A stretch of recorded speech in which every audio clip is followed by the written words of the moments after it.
Alors, en guise de préambule, le plus important, c'est de comprendre la guérison parodontale. Et puis la guérison parodontale, c'est un contexte relativement simple, mais quand même particulier parce que, en général, on n'est pas habitué de parler de guérison. Alors là, il faut laisser aller votre imagination et comprendre, mon patient, j'aimerais qu'il soit parfait, j'aimerais qu'il soit guéri. Alors, un patient, si vous rêvez qu'il soit complètement guéri, c'est quoi le contexte clinique que vous trouveriez? Alors, c'est relativement facile. Un patient qui va bien, ou un patient guéri, ou un patient en santé, la première chose, c'est quoi? C'est qu'on va avec notre sonde parodontale, on mesure les poches parodontales, puis qu'est-ce qu'on retrouve? On retrouve des poches de 1, 2, 3 mm. OK? Ça, c'est quelqu'un de parfait. Eh bien, le but à obtenir en guérissant la maladie parodontale, c'est effectivement ça. Aucune poche de plus de 3 mm. Alors, si vous faites vos mesures avec votre patient, une fois que vous l'avez traité, et là, vous avez 1, 2, 3, 2, 3, 2, 3, 1 mm, est-ce que vous êtes content? Oui. Si c'est ça, vous êtes heureux et puis le patient aussi. Alors, première chose, pas de poche de plus de 3 mm. Ça, c'est parfait. Deuxième chose qu'on veut, en faisant votre sondage, ça arrive en même temps avec le sondage, c'est aucun saignement. Alors, un patient qui est guéri, tout simplement, qu'est-ce qui va se passer? Sondage, sondage, sondage, pas de saignement, pas de saignement, pas de saignement. Alors, un patient qui n'a aucun saignement, qui n'a aucune poche de 3 mm, vous entendrez comme moi, on s'accorde pour dire, probable que ce patient-là va bien ou qu'il est guéri. Voilà, alors ça, c'est le but. Maintenant, si on veut être un petit peu plus précis avec la guérison parodontale, en plus de ne pas avoir de poche au-delà de 3 mm, en plus de ne pas avoir de saignement au sondage, on regarde au microscope et puis qu'est-ce qu'on retrouve? Une flore normale, une flore commensale de santé au microscope à contraste de phase. Alors, c'est quoi une flore commensale? Chez 30 ans, 33 ans d'être humain que j'ai regardé en santé, c'est toujours la même flore commensale qui est présente. Et c'est quoi une flore commensale? C'est une flore non mobile déjà, avec des petits bactéries qui rappellent des coccis en forme de coque, tout petit, 1 micron, et des filaments immobiles. Alors, des coccis et des filaments immobiles, et l'association, on verra un peu plus tard, de filaments et de coccis qui s'agrègent ensemble, ça, c'est une flore normale. Alors, des coccis, des filaments, on dit chez nous facilement avec le patient des points et des traits. Alors, un patient qui a des points et des traits, pas de bactéries motiles, pas de globules blancs, pas de parasites, rien d'autre, autrement des cellules épithéliales qui sont gages de la santé du patient. Alors, ça, c'est une flore normale. Alors, votre patient, vous avez pas de poche de 3 mm et plus, pas de segment au sondage, une flore normale, cocci, filaments, cellules épithéliales. Tout ce qui nous reste, c'est d'avoir un patient qui est autonome sur son hygiène. Alors ça, le but, bien sûr, de guérir le patient, c'est de faire qu'il ne réattrape plus sa maladie. Alors, un patient guéri, oui, parce qu'on a été très demandeur sur son hygiène, mais en fait, on a fait plutôt une mimique. Alors, on l'a entraîné à copier une hygiène de santé, et ça, c'est la soie dentaire, le brossage basse modifié. Alors, le patient, il doit être autonome sur l'hygiène. Alors, on verra plus tard les techniques pour rendre votre patient autonome sur l'hygiène. Mais reconnaissez avec moi, pas de poche parodontale, pas de saignement, une flore normale. Un patient autonome sur son hygiène, c'est un patient qui brosse comme vous et moi, qui passe sa soie dentaire comme vous et moi, et dans ce temps-là, le patient est, si vous voulez, obligé d'être en état de guérison. Alors, c'est ça le contexte de guérison. Maintenant, il peut arriver qu'il y ait un problème systémique, une maladie dégénérative, une immunité anormale. Ces conditions-là sont des conditions différentes qui peuvent faire qu'on n'y arrive pas. Mais c'est difficile d'aller soigner médicalement un patient, par exemple, qui a un cancer avancé, un cancer de la gorge, qui a plus de salive. Alors ça, ce sont des conditions qui ne sont pas courantes, si vous voulez. Alors, il y a un certain nombre de patients que vous n'arriverez pas à corriger le contexte de guérison, mais c'est peut-être 5% de vos patients, ou 2%, ou 10%. Le patient normal qui peut se déplacer, qui vient vers vous, qui demande de se faire soigner, en général, ils n'ont pas de maladie dégénérative très avancée. Alors, on a fait l'exercice avec vos confrères. Alors, c'est des confrères français. Alors, on a 6 dentistes qui ont participé à une étude en 2013. L'étude s'appelait Traitement antiparasitaire des maladies parodontales et périimplantite avec suivi multicentrique à 12 mois. Alors, on a fait l'exercice avec 632 patients. On a fait le traitement antiparasitaire que on va reviser avec vous pendant toutes ces formations et on va essayer de comprendre qu'est-ce qui est arrivé chez ces patients-là. Alors, je vous mets ici le cas d'un patient en parodontite débutante, stade 1, stade 2, et pour vous donner un exemple qu'on va répéter sur les 632 patients. Alors, si je regarde un patient guéri, la première chose que je vais voir, c'est quoi? C'est si il arrive en début de parodontite, ça peut arriver chez un patient qui a une bonne hygiène que l'apparence clinique, l'apparence de la gencive est relativement belle, mais il existe que des poches. Alors, un patient comme celui-là, le patient que je vous présente ici, c'est un patient qui a déjà eu des traitements de parodontie et qui me dit sans résultat. Alors, oui, il a fait les surfaçages, oui, il a fait des choses, mais il n'a pas connu la guérison parodontale. Alors, c'est un patient qui vient me voir en deuxième lieu pour avoir une deuxième opinion.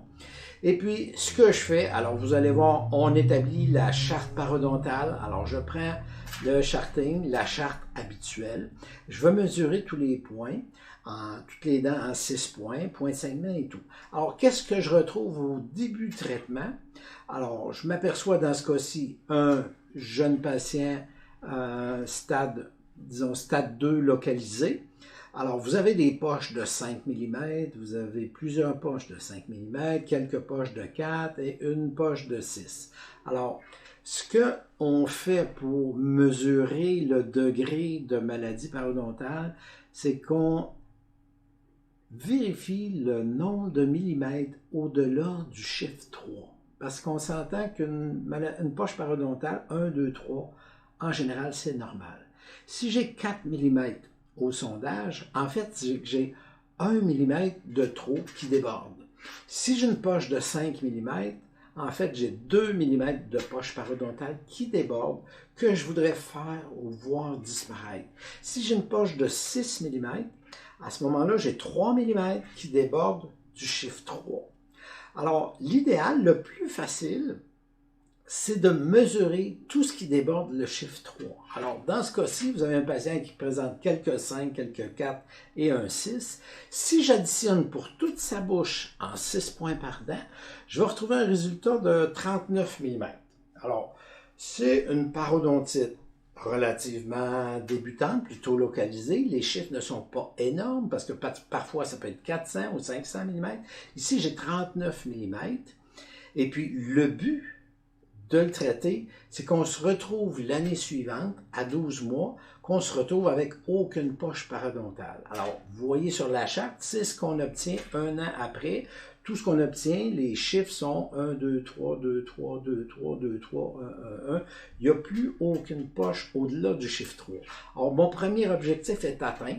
Plus de poches parodontales au-delà du chiffre 3. Le deuxième point, c'est, si vous regardez ce patient-là, il y a à peu près 80% des dents où on retrouve un segment. Et vous voyez l'année d'après, alors moi je calcule un point de segment par dent, c'est plus facile à gérer au niveau du dossier. Et un an plus tard, on se retrouve avec aucun segment sur aucune des dents. Alors, deuxième objectif est atteint. Maintenant, pour la flore, On va prendre le temps de vous expliquer ça parce qu'on a beaucoup de choses à vous expliquer à la microscopie, mais bon, on se retrouve avec une flore normale, plus de mauvais microbes, plus de mauvaises bactéries, plus de parasites et plus de globules blancs. Bref, on se retrouve avec une flore normale de cocci et filaments. Et le patient, il a été suivi et entraîné pendant toute l'année. Alors, ce qu'on fait pendant toute l'année, on va pratiquer avec lui, on va pratiquer dans le miroir à ce qu'il fasse s'asseoir dentaire parfaitement, faire son brossage basse modifié 4 coups parfaitement. Alors, à quoi on arrive avec les 632 patients? Alors, ce qu'on voit ici, c'est que pour une clinique petite qui a traité 9 patients ou une autre clinique, cabinet 2, a traité 24 patients, cabinet 3, 55. Les deux derniers cabinets, cabinet 5 et 4, ce sont des parodontistes exclusifs qui ne font que notre technique. Mais si vous voyez, grosso modo, la moyenne de fermeture des poches de la façon qu'on la calcule, tout ce qui déborde le chiffre 3, on a une fermeture moyenne pour tous les patients, 632 patients, de 95,7 %. Alors, sur 95,7 pour une moyenne, c'est absolument très bien. Dans ce groupe-là, 95,7 %, il faut compter que 95 % des patients ont une guérison, eux, de 100 %. Et il y a un petit nombre, 5 % qui retarde un peu le groupe. Alors, la majorité des patients, ils ont 100 % de fermeture, mais on a une moyenne générale au-delà de 95 %. Quand vous avez une fermeture moyenne générale de vos patients au-delà de 95 %, c'est que vous avez le nombre de patients qui ont déjà 100 %. Alors, c'est une moyenne qui est relativement correcte. Alors, je vous donne un exemple ici d'un cabinet. Alors, vous voyez les poches avant, la mesure des poches avant, tout ce qui déborde. Alors, on additionne tout ce qui déborde le chiffre 3. Et vous prenez les poches après, tout ce qui déborde du chiffre 3, bien là, on se retrouve avec des 0, 0, 0, 4, 2, 1. Voilà. Alors, en général, la majorité des patients sont guéris. Poche avant, poche après, c'est le plus facile à mesurer, ainsi que l'arrêt des segments. Alors, si je compare notre méthode de guérison, notre contexte de guérison avec ce qui se fait dans les méthodes, si on veut, standards, si par exemple, je prends ce graphique-ci, je vous montre un patient qui a fait faire de surfaçage à l'université, Harvard, dans un endroit bien contrôlé, on a la façon qu'on mesure la fermeture des poches, on a en général 50 % de fermeture des poches et à peu près 48 % d'arrêt des segments. Or, ça, c'est le traitement standard dans un milieu universitaire. Et je pense bien que dans ces milieux-là, on va, à l'occasion, une fois sur 3, suite au peut-être test de bactéries, on va donner une antibiothérapie. Mais le résultat est à peu près 50 % grosso modo, comparativement 95 à 100 % pour notre méthode. Alors moi, à 50 % de fermeture des poches et à 50 % d'arrêt des segments, pour moi, ce n'est pas un patient guéri. C'est un patient qui est encore à moitié malade. Et ça, c'est important de le comprendre. Et les dentistes le comprennent, les patients le comprennent, quand on sait qu'on peut être guéri. Mais il faut être capable d'avoir l'objectif guérison. D'accord? Alors, surfaçage donne à peu près 50 % de guérison des études qu'on voit un peu partout. L'autre technique, photothérapie. Alors, vous mettez un désinfectant et puis vous mettez la petite lumière qui brûle les bactéries. Ben oui, on augmente à peu près de 2, 3, 4 % la fermeture des poches. Et le segment est moins bien. On est à 42 % à peu près d'arrêt des segments, ce qui n'est pas beaucoup. Ce qui fait que quand on utilise un appareil comme la photothérapie, on pense que c'est bien pour le patient, mais en fait, non. C'est qu'on agit sur le patient avec des instruments et le patient, lui, perd en autonomie. Et ça, c'est la même chose pour le laser. Le laser, c'est bien. On augmente le taux de fermeture des poches à 64 % à peu près. 64 %, c'est mieux que 50, mais on a encore là 42-43 % d'arrêt des segments, ce qui n'est pas suffisant. Ce qui fait que le patient, surtout si ça saigne encore, est toujours en état de maladie. Alors, malgré la petite avance qu'on a au laser, on risque d'avoir une récidive parce qu'on perd toujours sur l'autonomie du patient.